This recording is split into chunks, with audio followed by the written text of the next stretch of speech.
Thank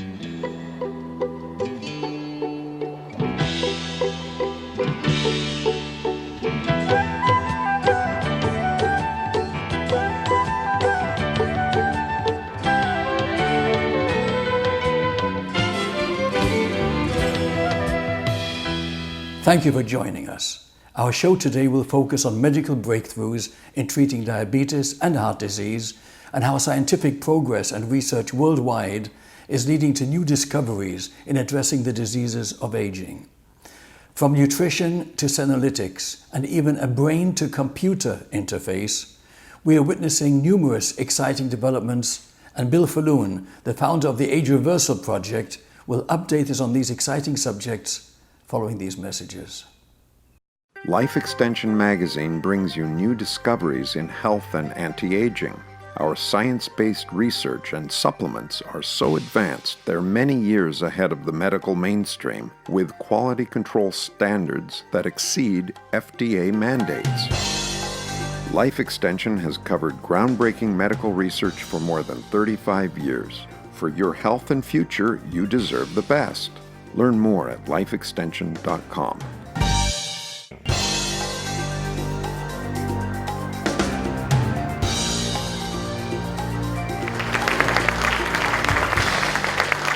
I thought it was fascinating that Peter brought up the concept of Google and iPhones and Amazon as being an inconvenient issue. I thought that was kind of fascinating because we realize how efficient they have made our lives. And yet you just saw someone talking about the fact we're just going to get rid of all that and make your life much more easy to contend with.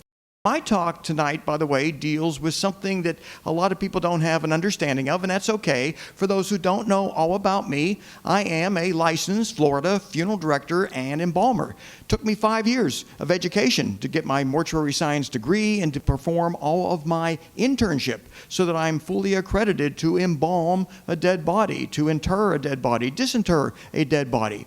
And the title of the talk, I actually came up with it while Peter was talking and texted it to the people in the room back there so we could have a title. And the title is, Are We Burying People Alive Today? And burying, by the way, you can substitute the word cremating. Are we declaring them dead? Are we refrigerating them? Are we embalming them, autopsying them while they're still alive? And alive, that has synonyms that relate to the word resuscitatable, meaning are we taking people who could be brought back to life and instead writing them off, burying them, cremating them, taking away any opportunity they have to be resuscitated? And the answer is, well, we've been doing that for thousands of years. I mean, cardiopulmonary resuscitation techniques were discovered a couple thousand years ago. They were perfected a couple hundred years ago, and it wasn't really till the 1960s where it became routine medical practice. And that meant people whose heart had stopped beating were embalmed, buried, autopsied. They were destroyed simply because people did not pay attention to technology that was right before their eyes. It was in the historic record, and they just weren't paying attention to it. Now, a contention that we have long espoused in the cryonics community is that while there are people who do die today without any technology available to resuscitate them, that won't always be the case. Technology, as it evolves, will eventually find cures for virtually every disease that we know of today. It will find ways to repair our cellular structures in such a way that even if there's damage inflicted during the cryopreservation process, we may very well be able to resuscitate them in a similar way that we do when a person has a sudden heart attack or even when they suffer a stroke. Just over the last 3 or 4 years, they've been able to improve stroke therapy in ER rooms, and we introduced that technology a number of years ago. It's called an endovascular thrombectomy. It's the mechanical removal of a blood clot that lodges in the brain. And they used to just write these people off as being brain dead forever, when in reality, if they use a mechanical retrieval clot device that takes that clot out of the cerebral artery, those people restore full functionality up to 24 hours after an ischemic stroke. And what we emphasize is find out what hospital nearest you is thrombectomy capable. In other words, which hospital is able to have the doctors there on the premises to remove a clot that's lodged in your brain so that you don't wind up being buried or cremated or embalmed or refrigerated before you need to be. It's important to know that information. And what we talked about a couple years ago is now conventional practice. Problem is they don't have enough experts at enough hospitals, so we recommend people identify the closest thrombectomy capable hospital to you in case you develop stroke symptoms. That's where you want to go. So we're going to talk about the fact that we don't know at this point how to define brain death. Typical physician will tell you 5 or 6 minutes after complete cessation of blood flow to your brain cells die and they're irreversibly dead. Now, a lot of that has to do with temperature. At room temperature, with no other intervention, for the most part, we can't retrieve those brain cells after that 5 or 6 minute cessation of oxygenated blood. Now, if you lower the temperature, you buy yourself a lot of time. And early research that were done at Cryonics laboratories were able to show that in dogs, you could lower their temperature and get them back after 6 hours, maybe even more, with full cognitive function. And even at warm ischemia, when you perfused them with certain antioxidants and other nutrients ahead of time, you were able to get them back after an hour of warm ischemia, meaning room temperature, they still were bringing those brains back. Well, the problem with those early researchers is they didn't publish the information. And as a result, very few people knew it existed. They didn't understand that brain cells were far more resilient than what we now know. A breakthrough was announced just a couple weeks ago. It made worldwide headlines. The fact of the matter is, in a group of pigs, and the research were at Yale, they took a group of severed pig heads, room temperature, warm ischemia, and after 4 hours, they were able to restore partial neuronal activity in these pig brains that were dead for 4 hours. This, they believe, has now redefined what brain death really represents. This is the Wall Street Journal, but this wound up being published around the world, headline news, and if you missed it, that's okay. There's a lot of news out there. You can't possibly keep up with it all. I happen to be in a community that when something like this is announced, I wind up having 10 or 20 people sending me different articles. These articles were appearing all around the world in the most prestigious publications out there, that the idea that a brain is dead, it's now changed. It's somewhere between that 5 and 6 minutes and maybe 4 hours when a person theoretically could be resuscitatable. And as it relates to cryonics, well, if you're cryopreserved at a temperature below 300 degrees Fahrenheit, there's no more decomposition, no deterioration. You literally have forever for them to develop the technology to restore neuronal function in your brain. This technology, again, shattered beliefs. No one believed this would really happen. We actually discovered it at Cryonics labs in the late 1970s that these brain cells lasted a lot longer than what people thought, except no one did the research with the kind of prestige that the Yale University researchers had. And when you have that kind of prestige, the media pays attention. So every major news source, just a little bit over a month ago, was talking about the fact that we now have redefined what brain cell death really is. And what we redefined it as, we don't really know. We don't really know how long those brains are going to remain resuscitatable. And because we don't know, I choose to be cryopreserved when I die, because I'm going to hopefully garner the benefits of limitless technology in the future. And since there is no molecular motion whatsoever at liquid nitrogen temperature, I have forever to wait. And the cryonics organizations have made plans to make sure that the money is there to keep me cryopreserved. So again, what we thought was impossible just a little bit over a month ago was proven possible. You can restore partial neuronal activity, not the full one, partial neuronal activity in the brains of pigs, head severed, 4-hour delay, and they were able to restore functionality. This is huge. It's an outrageous breakthrough. The media went berserk over it, and we're grateful to be able to say, hey, it just coincidentally, literally coincidentally, we have this event where 54 young cryonicists came to town for our annual Teens and 20s Scientific Symposium, where we discuss and we present findings that most people don't know about yet on how to not die, because none of us want to die. Cryonics always is plan B. Plan A is stay alive, stay healthy. But if that fails, we'll at least be able to take advantage of future technology. This was the 10th annual Teens and 20s event, by the way, and the people who come in are just all 100% brilliant, ahead of their time. They're doing things for themselves to avoid aging that a lot of us older people, and that includes me, I'm 64, they do more than what I'm doing sometimes to not grow old and not suffer the consequences. Now this is a really neat slide. It shows an animation of the restoration of neuronal activity in the severed pig brain heads. This is after 4 hours, and I look at this and I think, wow, that could be me coming back to life in the future. And the way we set our structure up, we try to cryopreserve people immediately upon death so that there is no window whatsoever. But when I saw this slide published in the Los Angeles Times on how the neuronal structure was restored, I thought, wow, I'm seeing it before my eyes. Now, this is the Wall Street Journal diagram of how they were able to restore health to these dead pig brains, restore at least partial neuronal activity. And these diagrams are very similar to what people were publishing in the cryonics community. These are basically schematic diagrams of the different perfusates, the filters, the nutrient, the oxygenation systems. This is eerily familiar, and I say eerily familiar because I'm talking about something that was done in late 1970s, early 1980s, and it gets published in 2019. It makes international headlines.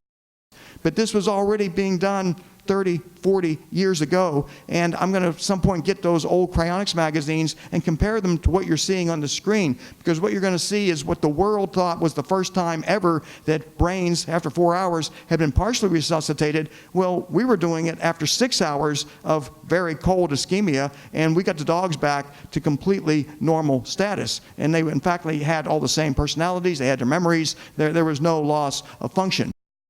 So, another topic. Elon Musk, he's a big fan of AI, though sometimes he's one of those people a little pessimistic about it as far as it being too powerful, but I don't agree with him. I very much agree with Peter Voss. We will benefit from AI in a huge, huge way. But what Elon Musk is working on is merging our brain with the cloud, so that we no longer have to carry these ridiculous iPhones around. I mean, they're big and they're bulky, and they gotta be recharged, and we gotta push these buttons. Wouldn't it be better if we had the cell phone simply implanted into our brain? That would be a heck of a lot easier. But as it relates to people thinking, is that desirable? Is it possible? Let's look at someone who's rather successful in life. Steve Ballmer, CEO of Microsoft. I mean, that's a company that's touched all of our lives in a fantastic way. He's worth $47 billion.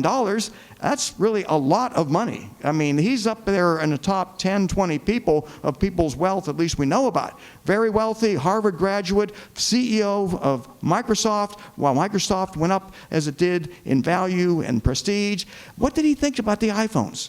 What did Steve Ballmer, one of the more brilliant people in the computer industry, what did he think of iPhones? Well, he's rather famous about this. This is what he thought about it. No chance. No one's going to want them. They're bulky. You got no keyboard, battery needs to be recharged every 8 hours. He just said, Microsoft, we have no interest in this because the consumers aren't going to want it. That was Steve Ballmer. Hey, one of the smartest people who I would think has existed, if you know what I mean. You could put him in there with all the brilliant people as far as making a lot of money and improving technology. So Steve Ballmer didn't think we would want iPhones. Is there anyone here, by the way, who does not have one? Anyone here? Okay, okay, 2 people, 3, okay, good. There's some people that, you know, don't adapt that quickly, and that's okay. So, that's okay. But what I'm going to present next, you may not accept either. And remember, Steve Ballmer didn't accept the iPhone, and again, we're not all on the same page.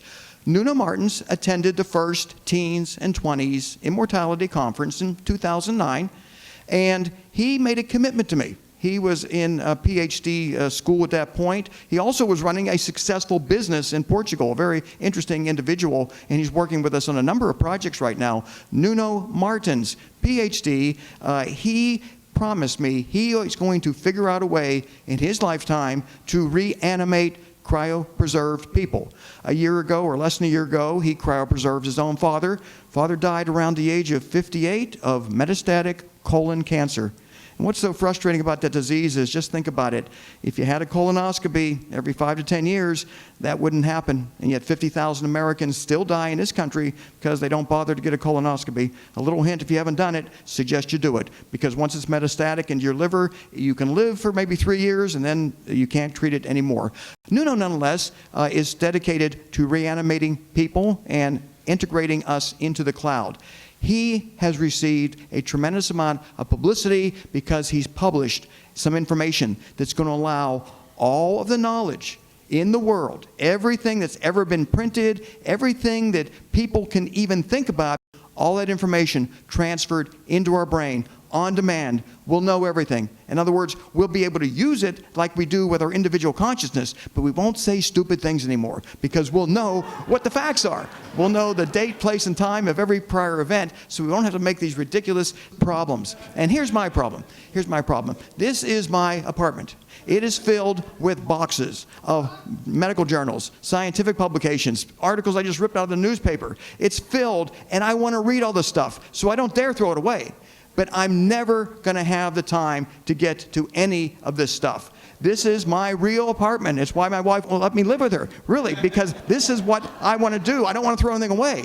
But I know I'm never going to get to read everything in those boxes, and everything in there is important. It's there because when I first read it, I said, I can't forget this. Let me put this on top, and I'll get to it in an hour. And guess what? Something else got put on top of that. Something else on top of that. So this is not a prop. I just took a little iPhone camera and took pictures, and this is how I live. I want that information into my brain. So this information needs to go into Bill Faloon's brain. And a lot of you want to know what's in my brain. You want that information. You ask me a million questions. I'd like to just have you have total access to everything I know. And then I could keep on learning, and you could keep on learning, and we'd have that AI technology that Peter talked about. So what Nuno Martins has done is published a paper, and it made it into the frontiers of neurosciences about the potential of us in our lifetime, within the very near future, interacting with the cloud. Interfacing our brains with the cloud so that we'll be super smart, super efficient, we'll never be ignorant again. And this also garnered international publicity, international attention, that we're basically, in the near future, going to throw away these iPhones, and we're going to have implants in our brain that do exactly what iPhones do, except much more efficiently. It's going to happen, and it'll be rejected in the beginning, just like people did iPhones, and then people slowly accept it. What I'm just showing you are the reports in the media worldwide, and if you missed this, it's okay. There's that much new information coming out, which is another reason why we need this enhanced AI technology implanted into our brains so that we're able to know this stuff. We'll know it when we wake up. Everything that occurred the last 8 hours, it'll be right there. We don't have to go and pick up a newspaper or log onto our computer. It'll just be there, right into our brain. And the attention this is getting, this is what's so remarkable. The neuroscience community realizes this is the next Apple. Think about how much money Apple made because they didn't have Steve Ballmer as a CEO. Just think, if he worked for Apple, he'd say no one's going to buy that iPhone, don't even do it. But because Steve Ballmer worked for a different company, we have iPhones. But this is something that neuroscientists and the investment community are realizing. Whoever perfects this is going to take over a big part of the world, and no one likes to be left behind. They don't want to miss out on the fact that this is going to make more money than perhaps any other technology that's ever been developed. So as a result, it's making media attention, and people are paying attention to it in the investment community. I could go on and on with all these headlines, and I'm going to make this available so you can all see it anytime you want. It's really good material. And again, the Frontiers of Neuroscience is a very prestigious scientific journal. That's why it's gotten all this publicity. It's a peer-reviewed journal, and these scientists are on the verge of merging our brains with the cloud being all the computers throughout the world. I'm going to play a brief little clip, played on Russian TV, by the way, about this. It's one of the better ones out there. Can you imagine imagine technology that is so advanced it could provide you with instant access to the world's knowledge and artificial intelligence as soon as you think of a specific topic? According to a group of scientists from around the world, humanity could be just decades away from the unprecedented merge of human biology with advanced technology. This prediction is part of research published in the journal Frontiers in Neuroscience. The study looked at the possibility of human-brain cloud interface and how it could be made possible by nanotechnology and artificial intelligence in the future. The scientists said it is conceivable that within the next 20 to 30 years, neural nano robotics may be developed to enable a safe, secure, instantaneous, real-time interface between the human brain and both biological and non-biological computing systems. This level of technology could include brain-to-brain interfaces, brain-to-computer interfaces, and specifically brain-to-cloud interfaces. Technology linking the brain to the cloud could drastically alter the state of communications between humans and machines. So in order for this to become possible, the study noted that data transfer between living human brains and the cloud would likely require the use of supercomputers with artificial intelligence algorithms. While they say that there are supercomputers with processing speeds fast enough to handle the necessary volumes of data right now, they still have to create tiny devices that would be embedded deep in the brain. The senior author of the study noted that once inside the brain, the devices would then wirelessly transmit encoded information to and from a cloud-based supercomputer network for real-time brain state monitoring and data extraction. Such a breakthrough in technology has the power to transform communications, education, work, and the world as we know it.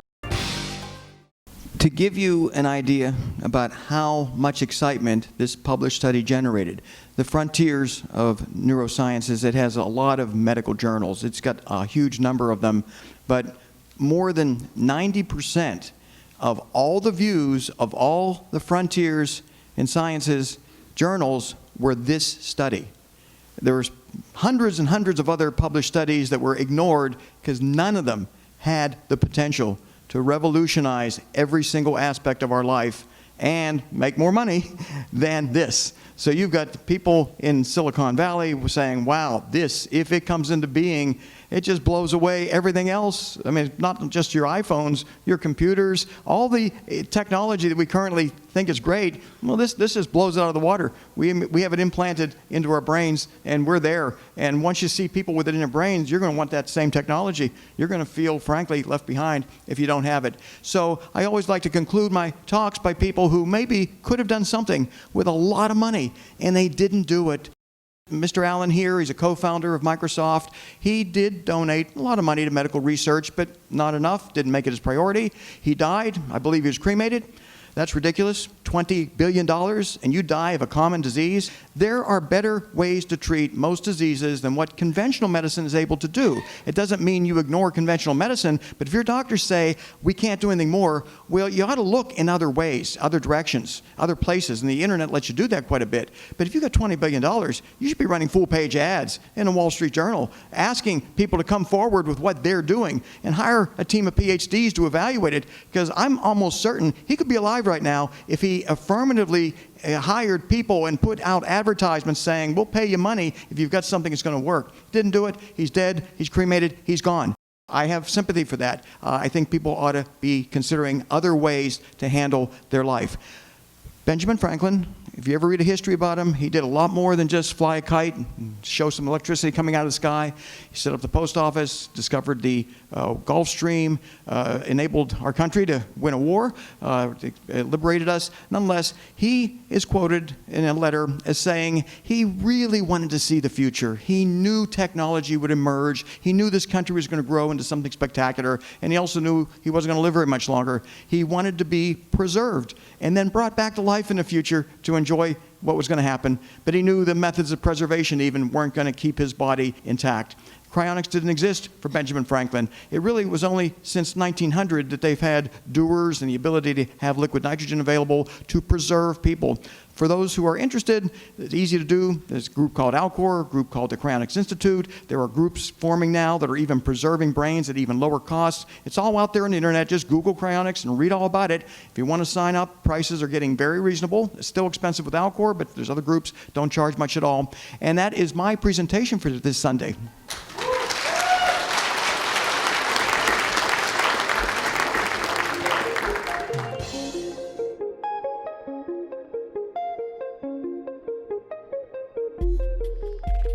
The human brain, one of our most complex organs, allows us to move, feel, think, and learn. Inside the brain, a dynamic network formed by billions of nerve cells processes information via electrical signals. Each neuron receives information from thousands of other neurons via multiple processes, called dendrites, and transmits information via a single axon. At specialized contact sites called synapses, electrical signals trigger the regulated release of neurotransmitters stored in synaptic vesicles. These chemical messengers bind and activate postsynaptic receptors, initiating a new electrical signal in the next cell.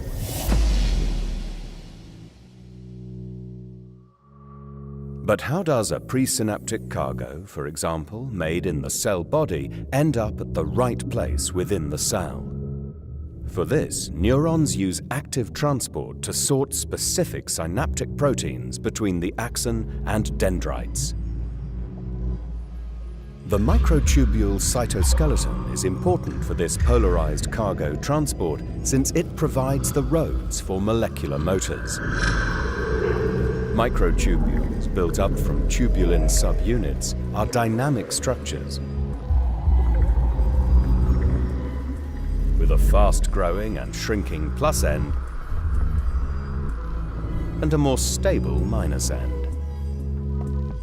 They have a unique organization in neurons. In the axon, microtubules have a uniform plus-end out orientation, whereas in dendrites, their polarity is mixed. Two types of motor protein, kinesins and dynein, transport cargoes along microtubules. Adapter proteins help to couple the correct cargo with the right motor protein. Kinesin and dynein move in opposite directions. Dynein moves towards the minus end, whereas most kinesins move towards the plus end. Therefore, the orientation of the microtubules helps to direct polarized transport. But many more levels of regulation exist to ensure proper sorting of cargoes. Various modifications of microtubules provide additional cues for motor proteins. Kinesins themselves are regulated by autoinhibition to prevent unnecessary activity. Attachment to a cargo or modifications of the motor protein releases autoinhibition and activates the kinesin. Understanding the basic mechanisms of neuronal transport will ultimately help to understand and treat these neuronal diseases. This brings us to the end of our special show for today. I'm Richard Peritz. Thank you for being with us.